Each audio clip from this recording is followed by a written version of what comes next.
Terri. So today is December 23rd, 2016, and it is 2 weeks post-op. I had the operation or the surgery procedure 2 weeks ago, and this past week was very interesting for me. I will show you all the good stuff under here once I get into the office, but I'm actually outside of Dr. Deep's office, and I'm here for my suture removal. I don't really know what that entails. I hope it's not painful. I'm not really in the mood for any pain right now. Alrighty, so I'm here in the doctor's office, and one of the nurses here is going to remove the suture, which is the row of stitches in the back of my head that held the incision together, or held my head together to help it heal. You know what I mean.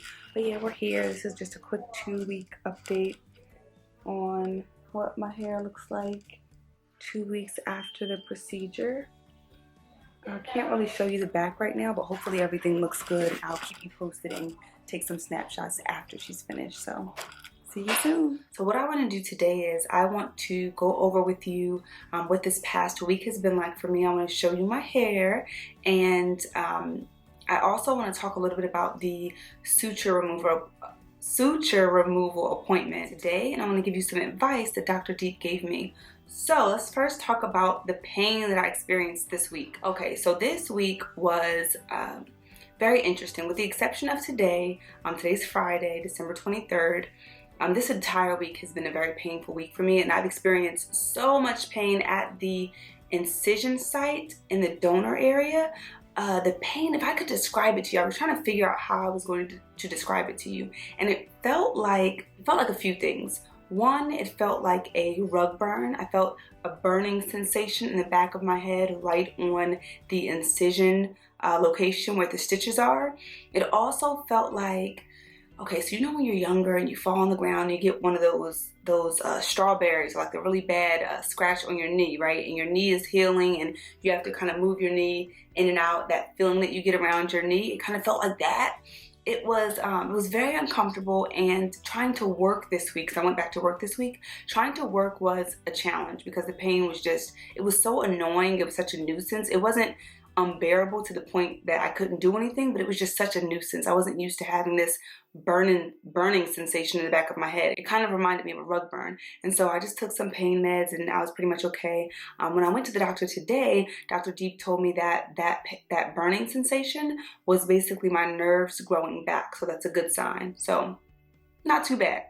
Now let's talk a little bit about the suture removal appointment. So it took about 15 to 20 minutes. She carefully went through, and she said I have like a smiley face in the back of my head as far as the incision line and where they put the stitches. So there's like a smiley face. So she worked her way from this side, taking out the stitches, all the way down, all the way up to the other side.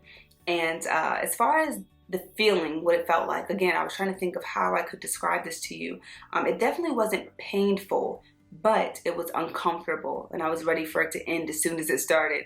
And if I could describe the way that it felt, I would say that it was a combination of having your eyebrows plucked and threaded at the same time. That's how I describe it. I met with the doctor afterward, and I am happy to say that he is very confident, very thrilled with the results that I have. He said that I'm healing really well. For the next few days, he said that I need to put the antibacterial ointment on the back of the incision for the next 3 to 4 days, just because there may be a little bleeding after having taken the stitches out, but everything's healing very well. He said the recipient area in the front looks great. He said there is a good amount of scabbing there, and he gave me some advice for removing that, so I'll give you that in 1 second. Dr. Deep said absolutely no wigs for a year. He said that when you put the wigs on and you put your wig cap and then the wig on top, he said that it stops the blood flow up here in the recipient area, and it's not good. So no wigs for an entire year. And let me just tell you, I will be following his advice. I'm not going against doctor's order because I want my hair to grow back. He also said no oils whatsoever. Your scalp may get dry and may get flaky. You may be like, I need to put some oil. Don't do it. Don't use castor oil. Don't use what other oils do we use? Castor oil, any of that oil. Don't use it, okay? castor. I can't even think of any other oils right now. My mind is just totally blank. No oil and no sun. If you do plan to go out into the sun to play sports or to tan on the beach, whatever, make sure you cover your head and protect it, because the hairs or the sun, he said, can burn the grafts and you don't want that. So those are things that you should not do and cannot do for the next year or so. Now I'm going to share with you a few things that he said that you can do at the 2-week mark. So one thing is use Rogaine. Now I was totally against using Rogaine just because I used it before, and though it made hair grow in other places, it did do a really good job on my edges. But the thing about Rogaine is you have to use it every day, and once you stop, the hair slowly kind of fades away or falls off. And so I personally didn't want to mess up the results, but he said that Rogaine is a great way to put the recipient area in an ideal environment, right? So you're going to put your hair in the ideal environment so that it can grow. And so I figured, you know what, I may use Rogaine just so that I can sort of facilitate the growth, and once the hair starts growing in, it gets fuller, I may stop and just let the hair do its own thing, because the hair will grow regardless. So use Rogaine. The next is to wear a hat. If you like, you can wear a hat as opposed to a wig. You can also wear these wraps that I wear, and you can wear a bandana.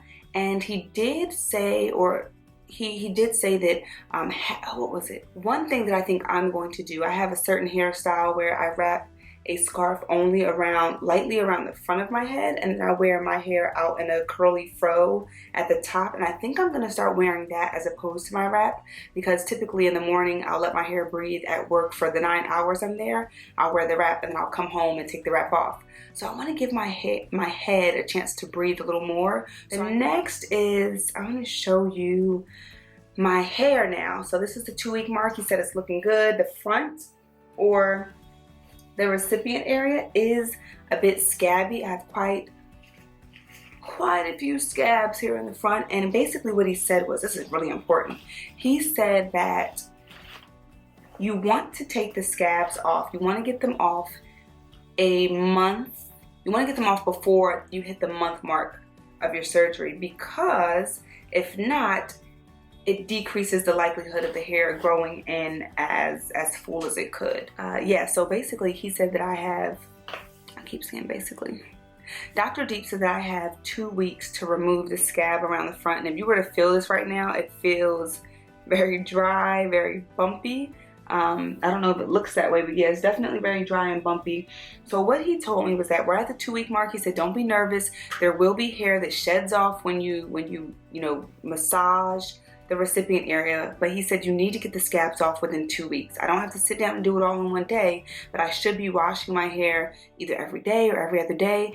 And what I need to do is I need to soak, something just fell out of my hair. I need to soak the recipient area for 15 to 20 minutes in warm water. It'll soften the scabbing, and then it'll be easier for me to put shampoo on my hands and then massage it gently to remove the scabbing. And so I need to do that probably every day or every other day for the next 2 weeks. He said that seeing hair shedding, that's natural. He said definitely don't brush, pull, or scrape or scratch any of this area, because it'll pull the grafts out. But I can definitely use the shampoo once I soak my head and massage the recipient area gently so that the scabs can fall off. I think it was day 4 or day 1, and my face was so big. Oh my gosh, I didn't realize how big it was until I looked back at the video.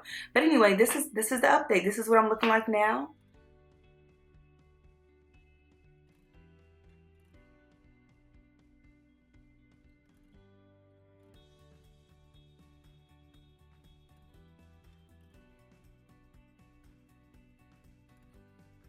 And that's it. I am super excited. I can't wait to see what I'm going to look like, what my hairline and my hair is going to look like in a year. But I hope you enjoyed and got some insight from this video.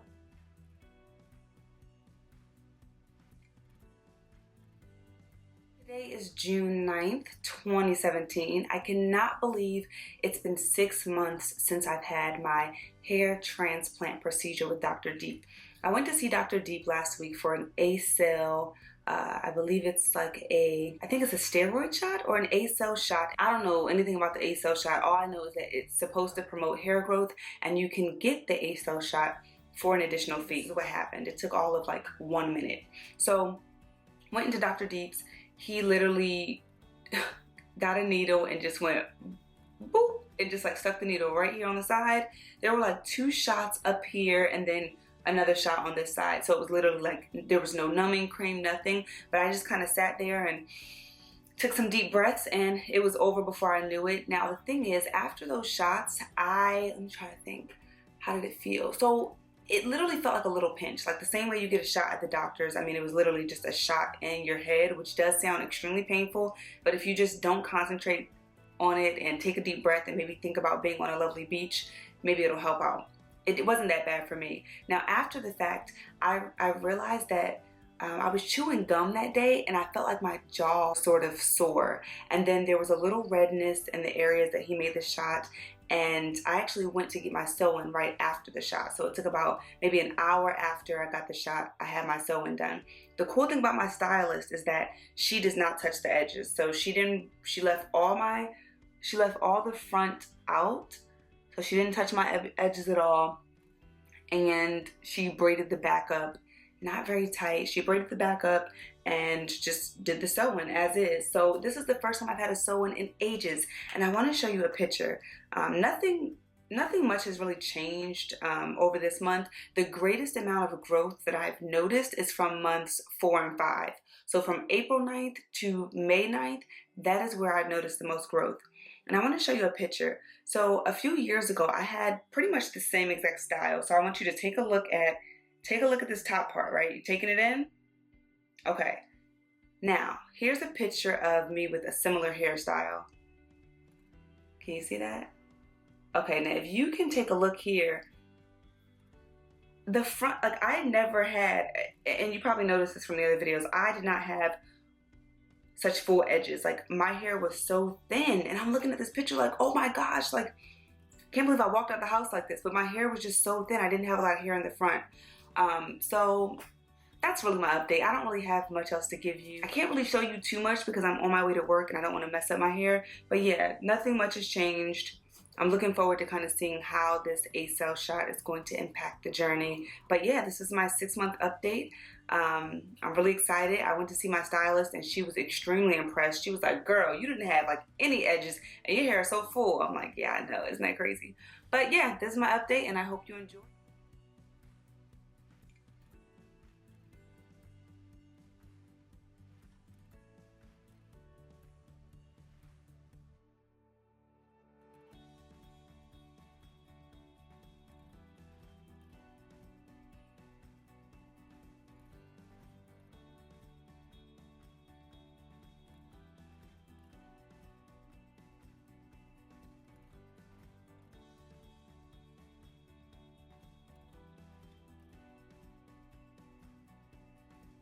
Thanks for watching. I'll see you soon.